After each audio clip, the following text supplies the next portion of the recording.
is exceptional because we're founded upon the notion that anyone, in fact everyone, should be free to pursue life, liberty, and happiness.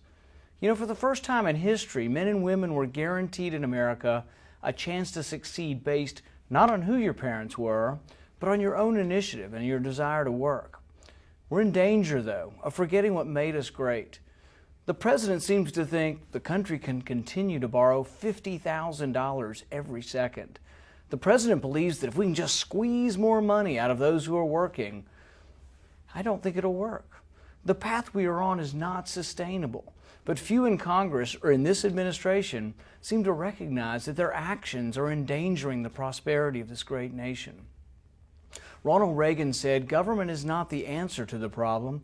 Government is the problem." Tonight, the president told the nation he disagrees.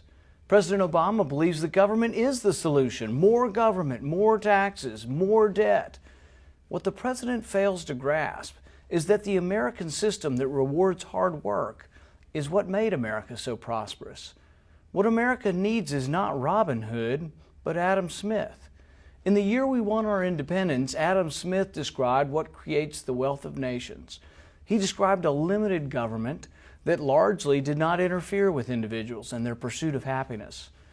All that we are, all that we wish to be is now threatened by the notion that you can have something for nothing, that you can have your cake and eat it too, that you can spend $1 trillion every year that you don't have. I was elected to the Senate in 2010 by people who were worried about their country, worried about their kids, and worried about their future. I thought I knew how bad it was until I got here. It's worse than I could have ever imagined. Congress is debating the wrong things. Every debate in Washington is about how much to increase spending, a little or a lot. How much to increase taxes, a little or a lot. The president does this big, oh, woe is me, over the $1.2 trillion sequester cuts in spending that he endorsed and he signed into law. Some Republicans are now joining him. Few people understand that the sequester doesn't even cut any spending. It just slows the rate of growth. Even with the sequester, if it goes through, government will grow over $7 trillion over the next decade. Only in Washington could an increase in $7 trillion in spending over a decade be called a cut. So what is the president's answer? Over the past 4 years, he has added over $6 trillion in new debt and may well do the same in a second term. What solutions does he offer? He takes entitlement reform off the table and seeks to squeeze more money out of the private sector. He says he wants a balanced approach. What the country really needs is a balanced budget. Washington acts in a way that your family never could. They spend money they don't have. They borrow from future generations. And then they blame each other for never fixing the problem. Tonight I urge you to demand a new course. Demand Washington change their ways or be sent home. To begin with, we absolutely must pass a balanced budget amendment to the Constitution. The amendment must include strict tax and spending limitations. Liberals complain that the budget can't be balanced. But if you cut just 1 penny from each dollar we currently spend, the budget would balance within 6 or 7 years. The penny plan has been crafted into a bill that millions of conservatives across the country support. It is often said there's not enough bipartisanship up here. That's not true. In fact, there's plenty of bipartisanship. Both parties have been guilty of spending too much, of protecting their sacred cows, of backroom deals in which everyone up here wins, but every taxpayer loses. It's time for a new bipartisan consensus. It's time Democrats admit that not every dollar spent on domestic programs is sacred, and it's time Republicans, myself included, realize that military spending is not immune to waste and fraud. Where would we cut spending? Well, let's start with ending all foreign aid to countries that are burning our flag and chanting death to America. In addition, the president could begin by stopping selling or giving F-16s and Abrams tanks to Islamic radicals in Egypt. Not only should the sequester stand, many pundits say the sequester is far short, that we need $4 trillion in cuts. If you were to freeze spending, it would actually be called $9 trillion in Washington. If we don't, we're in danger of having our credit rating downgraded. Now, both parties will have to agree to cut. We have to work together, or we'll never fix our fiscal mess. Bipartisanship is not what is missing in Washington. Common sense is. Trillion-dollar deficits hurt us all. Printing more money just feeds the never-ending appetite for spending, and it hurts us all. We pay higher prices every time we go to the supermarket or the gas pump. The value of the dollar shrinks with each new day. Contrary to what the president claims, big government and debt are not a friend to the poor and the elderly. Big government debt keeps the poor poor and saps the savings of the elderly. This massive expansion of debt destroys savings and steals the value of your wages. Big government makes it more expensive to put food on the table. Big government's not your friend. The president offers you free stuff, but his policies keep you poor. Under President Obama, the ranks of America's poor have swelled to almost 1 in 6 people. We are now at an all-time high in long-term unemployment. Millions of Americans are struggling and out of work. The cycle must be broken. The willpower to do this will not come from Congress. I've seen how they act. It must come from the American people. Next month, I'll propose a 5-year balanced budget. A budget that last year was endorsed by taxpayer groups across the country for its boldness and for actually solving the problem. I will work with anyone on either side of the aisle who wants to cut spending. But in recent years, there's been nobody to work with. The president's passed massive tax hikes and spending increases. And you know how many people he gets to vote for his budget? 0. Nobody voted for his budget. Not a single Democrat voted for the president's budget. How's that for leadership? But at least he tried. Senate Democrats have not even produced a budget in the entire time that I've been in office. This is shameful. It's a display of incompetence that illustrates their lack of seriousness.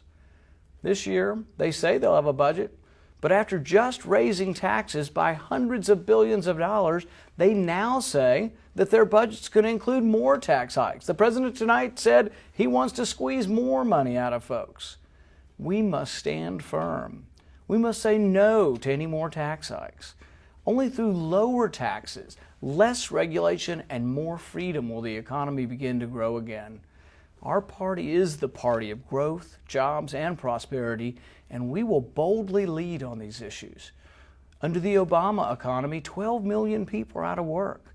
During the president's first term, 800,000 construction workers lost their jobs, and another 800,000 simply gave up looking for work. With my 5-year budget, millions of jobs would be created by cutting the corporate income tax in half, by creating a flat personal income tax of 17%, and by cutting the regulations that are strangling American businesses. The only stimulus ever proven to work is leaving more money in the hands of those who earned it. For those who are struggling, we want you to have something infinitely more valuable than a free phone. We want you to have a job and a pathway to success. We're the party that embraces hard work and ingenuity. Therefore, we must be the party that embraces the immigrant who wants to come to America for a better future. We must be the party who sees immigrants as assets, not liabilities. We must be the party that says if you want to work, if you want to be an American, we welcome you. For those striving to climb the ladder of success, we must fix our schools. America's educational system is leaving behind anyone who starts with disadvantages. We've cut classroom sizes in half, we've tripled spending on education, and still we lag behind much of the world. A great education needs to be available for everyone, whether you live on Country Club Lane or in government housing. This will only happen when we allow school choice for everyone, rich or poor, white, brown, or black, everyone. Let the taxes you pay for education follow each and every student to the school of their choice. Competition has made America the richest nation in history. Competition can make our educational system the envy of the world. The status quo traps poor kids in a crumbling system of hopelessness. When every child can, like the president's kids, go to the school of their choice, then the dreams of our children will come true. Washington could also use a good dose of transparency, which is why we should fight back against middle-of-the-night deals that end with massive bills that no one has read. We must continue to fight for legislation that forces Congress to read the bills. For goodness sakes, at least read the bills. We must continue to object when Congress sticks special interest riders on bills in the middle of the night. And if Congress refuses to obey its own rules, if Congress refuses to pass a budget, if Congress refuses to read the bills, then I say, sweep the place clean, limit their terms, and send them home. I've seen the inner sanctum of Congress, and believe me, there is no monopoly on knowledge there. If they won't listen, if they will not balance the budget, then we should limit their terms. We're the party that adheres to the Constitution, and so we won't let the liberals tread on the Second Amendment.